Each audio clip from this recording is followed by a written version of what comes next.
Hello, hello, and welcome to your NARSA weekly update for the week commencing Monday, the 14th of April 2025. Scary here again. Well, do you know what? That was another exciting week in the land of Rangers, wasn't it? This team is like a roller coaster, man.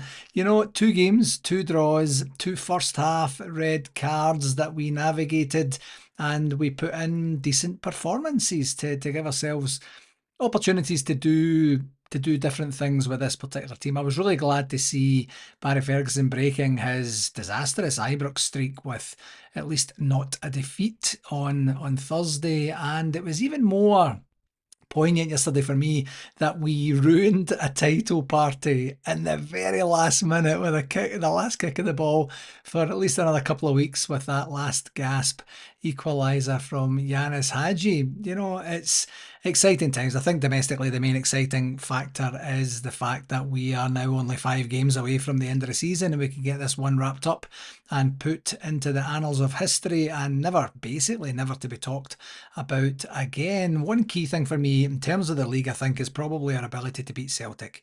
And give ourselves that opportunity to say we know we can do it. You know, if the team's going to get gutted this season, at least if nothing else, we have raised the stakes and raised the game against them and raised the expectations, more importantly, of the fans and the new ownership. Assuming all of that goes through, are going to be paying attention to that as we move forward. So as I say, yeah, exciting times, but everything for us, of course, absolutely leads to Thursday night, doesn't it? So we'll see what that looks like as we move forward. In terms of the game segment for this week, the first game we had, of course, was the 0-0 draw at home to Athletic Bilbao. That's what I'm going to call them from this point forward. That Athletic club just doesn't sound good at all to me, actually. Really, it sounds awful. It sounds weird. So we had a very interesting start. I thought the start was actually fairly solid, and then we get Robin Proper sent off in 13 minutes. And you know, I, right. I know I say this before. Would I have called for that if it was Rangers attacking? Yes, is the short answer. Would have been absolutely raging if we didn't get it. I would have had one of those. I can see why it was given. I can see why it was not given. And I was on the fence in the beginning. I thought there's no way that's a red card, because if you look at the angle, which is what the referee would have been looking at, it wasn't a last man type thing. But then you look at it from the side angle and you can see that guy's breaking away and he probably would have had a clear shot at goal there. So I'm a bit in between about that particular one. But if anyone was going to get a red card and make the team stronger based on this season's performances, it was going to be Robin Proper. I don't like to criticise Rangers players at all, you know that, but he hasn't had a great season for us, and he seemed to in some way galvanise that. How many times have you seen that? How many times have you seen that for teams against us? When they get down to 10 men, maybe sometimes even 9, and they just put in a monumental shift. And that's exactly what we did. We did exceptionally well, considering that we were a man down for basically 80 odd minutes of the game. We had Liam Kelly with a couple of good saves, and I thought their finishing was a wee bit suspect. You know, it was actually pretty poor overall.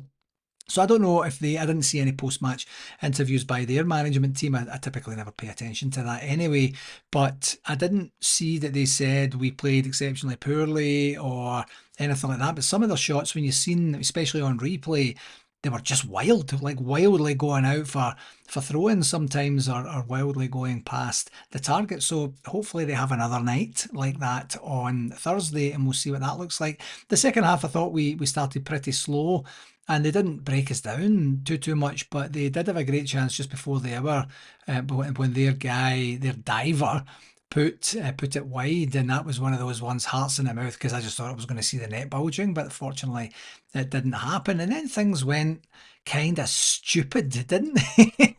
You know, we have this injury to Bailey Rice, this horrible injury to Bailey Rice, and when they didn't show it, not even once on replay, after the referee was frantically gesturing for the paramedics or the physios to come on and see that it was okay, you knew something happened. But in the main passage of play, I couldn't for the life of me work out what had actually happened to him. You saw it later on when he went off, but he was off. He was down for quite a while, and by all accounts, he was knocked out cold as well. But it was great to see him clapping on the way off, and he's looking okay. So at that point, you're thinking, right, okay, I thought Bailey Rice actually played well in the game at that point, so we're forcing a substitution when we probably didn't want to do that. And then they get a goal fairly shortly after that as well. And I thought it was a good goal. Then you start to see it, and they're checking for offside, and then that check is over, and then they're checking for a handball on them, on their attacker, and then that one is bypassed as a no award. And then they check for a penalty for them, which was given. And through the whole thing, I was chatting with a couple of different groups that I'm on, and I couldn't for the life of me. I thought the attacking player or the attacking team had the advantage, but maybe that's a different rule now with VAR when you have that opportunity. But if they scored, we're not really complaining about the goal. And by the way, I'm not complaining at all about the fact that the goal was disallowed, and far from it, but I just couldn't understand it. I couldn't understand the rules behind it. And then for them to say, we're going to chalk off this perfectly good goal, I had a feeling that Liam Kelly was going to save it. I really did. And it was just poetic. It was a brilliant save as well. He dives. It makes a committed dive as well, thinking it might go, but also keeping his wits about him enough to say, and I'll maybe just accommodate something that comes down the centre as well. And if it's low enough, I'm going to get my foot to it. And that's exactly what he did. And it was just bedlam. So kind of nonsense, as I say, stupid overall. That's a word that Leo uses all the time. But yeah, it was just a bit bizarre for me, but not complaining. Absolutely not complaining. And we managed to see out the game. The only thing was we never really put them under too much pressure, I think. And that's, I wonder if that's a taster of things to come for this Thursday or not. I guess we will see. On the positives, I said last week it would be great to go to Spain still with an opportunity to progress in the round, and I would have taken a draw of any type prior to the game. So I am very, very happy that we're still in with a shout of advancing to the semi-finals. I mean, this is incredible to say that the domestic season has been such a disaster, and we are in with a shout of getting to a major European semi-final in less than a week's time. That's just incredible. Everyone put in a great shift, especially after Robin Proper was sent off. And I think honestly, from a positives perspective, I think that we've actually given them something to think about, especially when they'll start to look at some of the away results, even just looking as recent as Fenerbahce, to see what we can do. When you think about, as I say, we didn't really threaten them too much, so we didn't have. They obviously put a wee bit more of the shackles. Well, maybe not. Obviously, it felt like they put a bit more of the shackles on Cyril Dessers, and it didn't look like Czerny was completely fit, to be honest. So hopefully, getting him a wee bit more rest, recovery, and treatment is going to give him an opportunity. And you would imagine, I mean, they have to come out as much as we have to come out to try and get that elusive goal to take us through. So we'll see what that looks like. And as I said earlier there, the last positive I have is Kelly's save. I thought it was brilliant. All the other saves he made were absolutely saves that he should make, and certainly he would have got criticised for them had he not made them. But that one in particular, you don't see those saves very often from goalkeepers for penalties, so good for him for doing that. On the negative side, I don't really think there's that many negatives from a performance and result like this in a quarter-final of a European tournament. 10 men, playing with 10 men is difficult, but instead of making us wilt and kind of die away, it created resolve in the team. Definitely Bailey Rice's injury was a big worry. So as I said there, it was good to see him at least conscious and moving off, and hopefully he'll be okay. I imagine a concussion there, hopefully nothing much more serious than that, and we'll see whether we see him again this season or if we just decide to give him a breather. I don't know what that looks like. In terms of possession, I was actually quite surprised when I seen this. The possession said it was 29% possession the Rangers had, so talk about a counter-attacking European team. They had 71% possession, Rangers had 29. Okay. We had 4 shots on goal with 0 on target. That actually compounds what I was saying earlier there. Versus they had 8 shots on goal with 3 on target, and that would be the saves that I mentioned a wee bit there as well.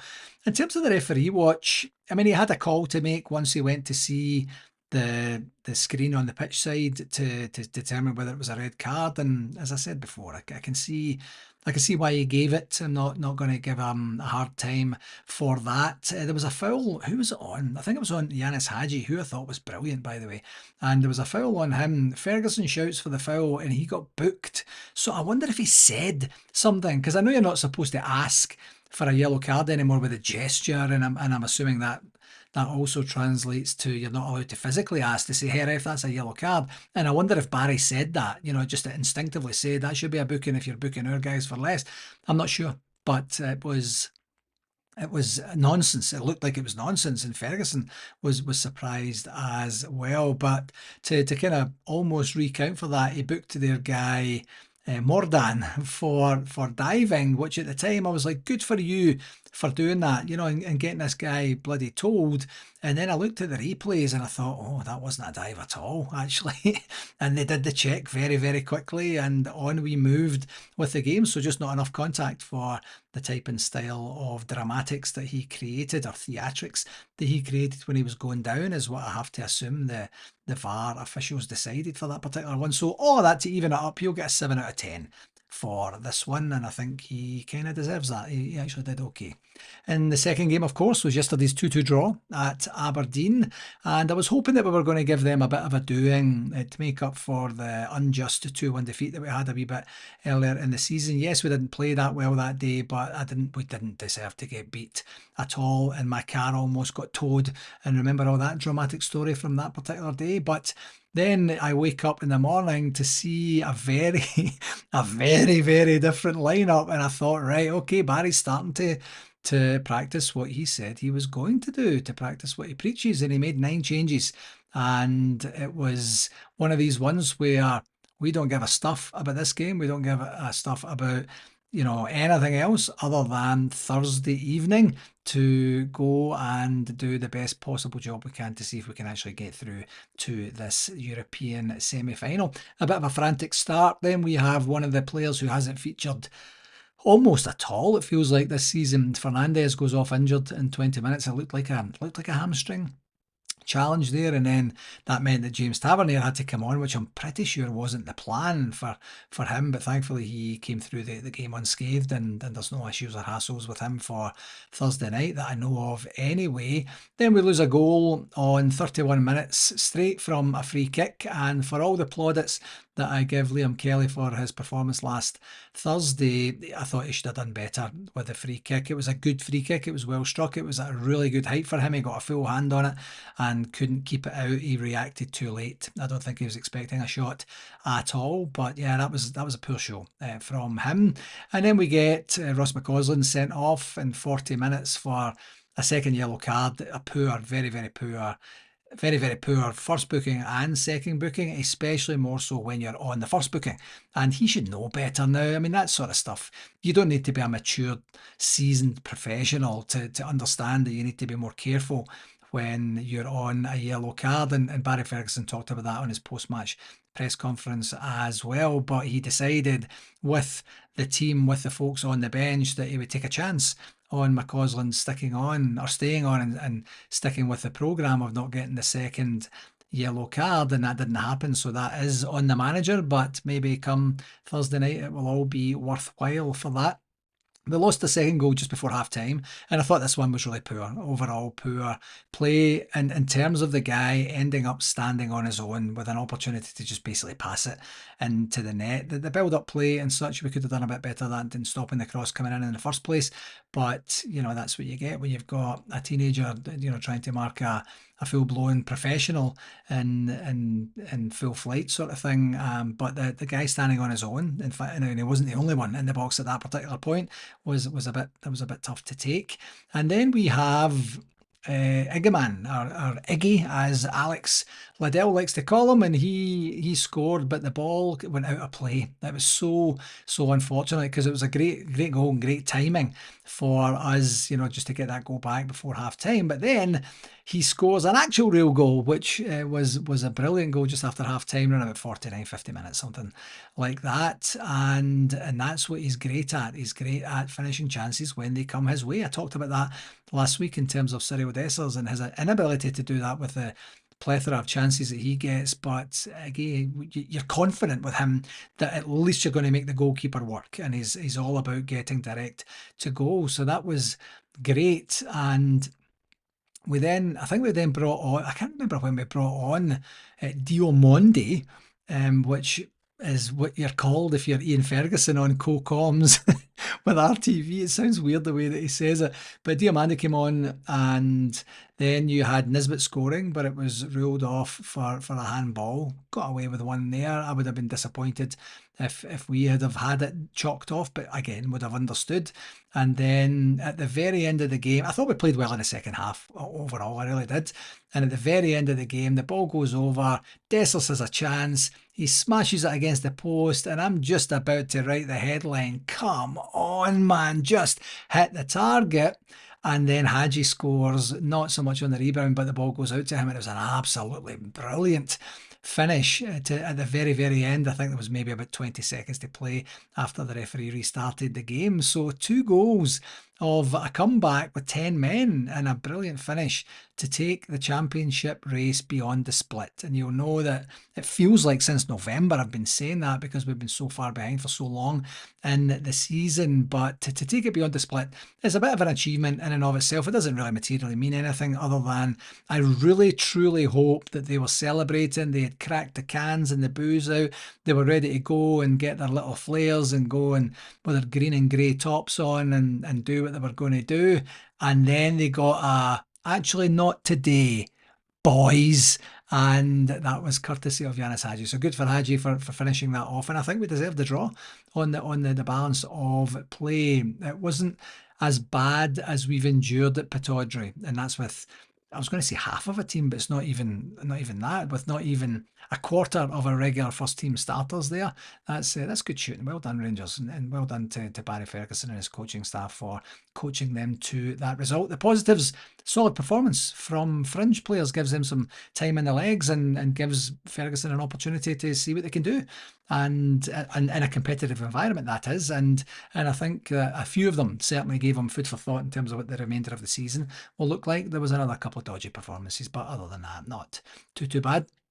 And I think another positive, as I just mentioned there, is Barry Ferguson's bravery in team selection. Just saying, I need to do the best that I can do for this club, and the best that I can do for this club is to give us an opportunity to progress in the Europa League, and I'm going to do just that. 9 changes, bang, there you go. The team never gave up, and the 2 goals I thought we scored were really good as well. In terms of negatives, yeah, their goals were avoidable. I've mentioned why in the overall recap there. McCausland's immaturity or naivety didn't help us at all. Like Propers didn't help us on Thursday, but that was just more mistimed than anything else. Other than that, no real negatives from this particular one. In terms of the stats, now actually I might have the stats wrong here. Maybe I didn't update the stats, but it says we had 72% possession, which is wrong. That must be from last week. I didn't overwrite that. The stats are we tied or we drew 2-2. Let's just say that and move on from there. My apologies for not updating that prior to recording. And the referee watch, I thought Stephen McLean did okay. No complaints at all about the red cards. It's just that the complaints are coming from our players' behaviour, not so much the referee's calls. And I don't recall him being annoying at all, really. So he'll get the standard 7 out of 10 for that one. The next game is this Thursday, and it's Athletic Bilbao, and that's Thursday the 17th of April, 3 p.m. Eastern Standard Time, 8 p.m. UK. And you know what? Why not? Why not? Why do we not go through and give ourselves, I mean, away from home especially, we have been absolutely dynamite this season, not just this season, previous seasons as well. And we have an opportunity. We've already broken the duck of not winning a competitive European game in Spain last season. So why don't we go and do it again and see what that looks like? And I know I've said this many times before, feels like many times before anyway, that this could be our last truly competitive game of the season unless we get through to the semi-final. So I'm sure, and one good thing, I was actually talking about this morning, one good thing from my perspective is that we don't have a cup semi-final to look forward to, of course, because of that disastrous result against Queen's Park earlier in the season. So it's a really good opportunity for Barry and his coaching staff to say, leave everything out there, boys. This is your season. This is the whole entire season. If you feel that if you can just put that extra mile in, that extra 5, 10, 15% into absolutely everything that you do, from your running, from your passing, from your tracking back, from your defending, from your game management, everything that you can do, you're going to get a breather on the weekend. You don't have competitive action for another 10 days or so, 9 or 10 days, whatever it is after that. So empty the tank. I know that's the cliched term that we use now, but that's very, very much the feeling that I would have, and hopefully that the coaches will instill in the players. You're not holding yourself back for anything domestically, so don't even bother trying.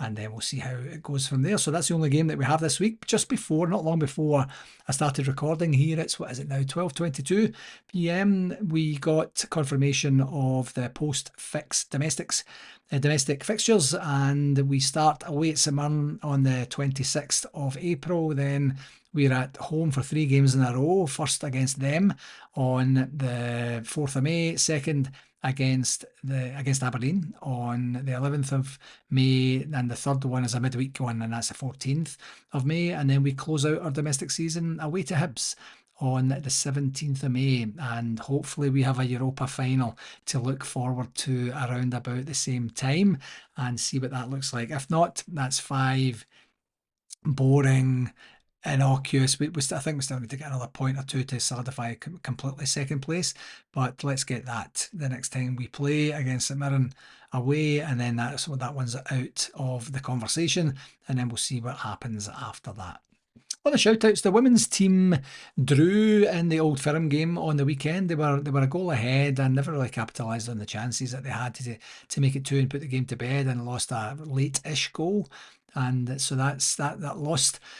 It could have been very significant had we won that game, because we're now a point behind both Hibs and Glasgow City, who are now joint top at the top of the table. So if we'd have won the Old Firm game, we would have been a point ahead, because we would have got those extra 2 points there.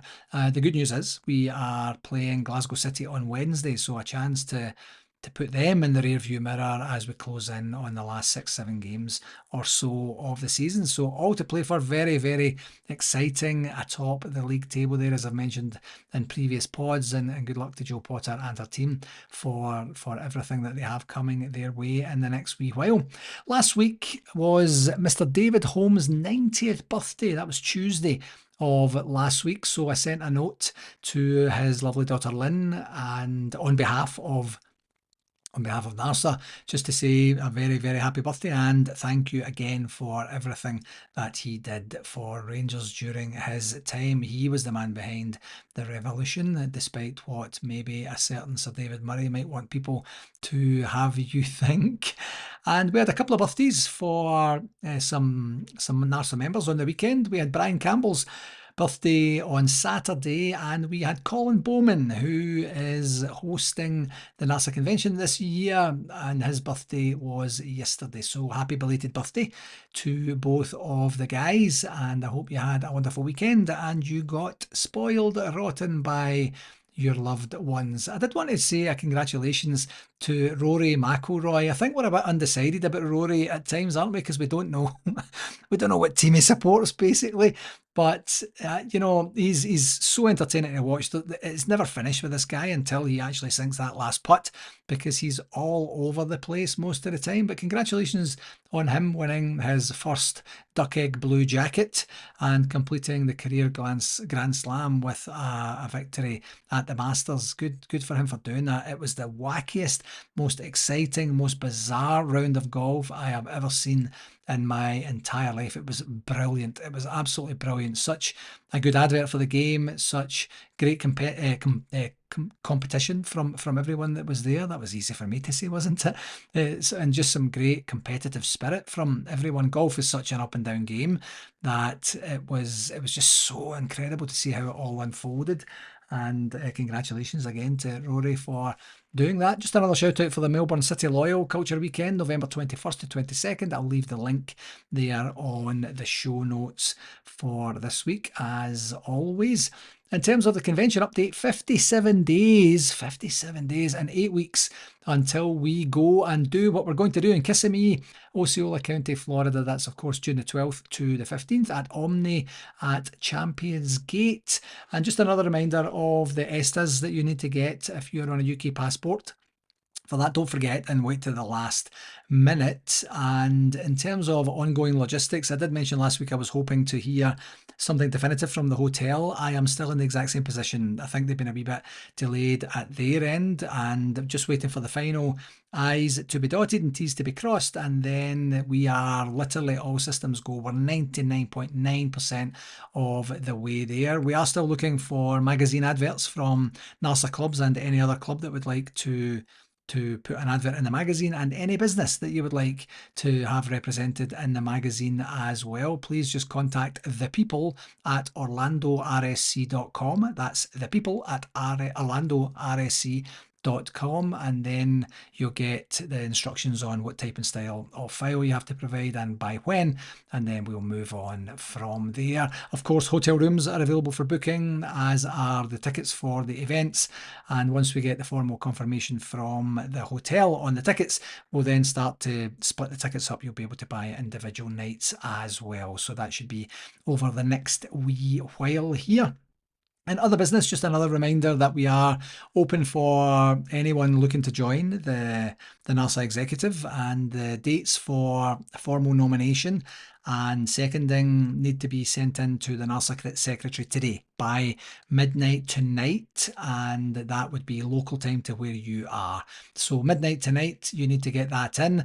It's not too late after that. If you decide in the next 2 months that you're going to give yourself an opportunity to get to that spot where you want to get in there, you could just be competing with someone else. If you got your nomination in and no one else did for that particular position, then you're in by acclamation. That's just as per the Constitution, of course.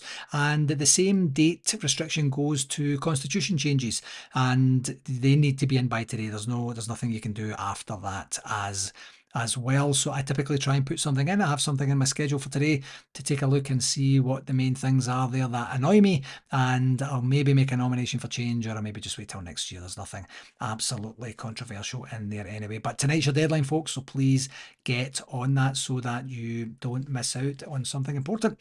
In terms of communications, the Gers guide was today. There was a review of the press conference with Mo Diamande, as per Ian Ferguson, Mo Diamande, that was after the game.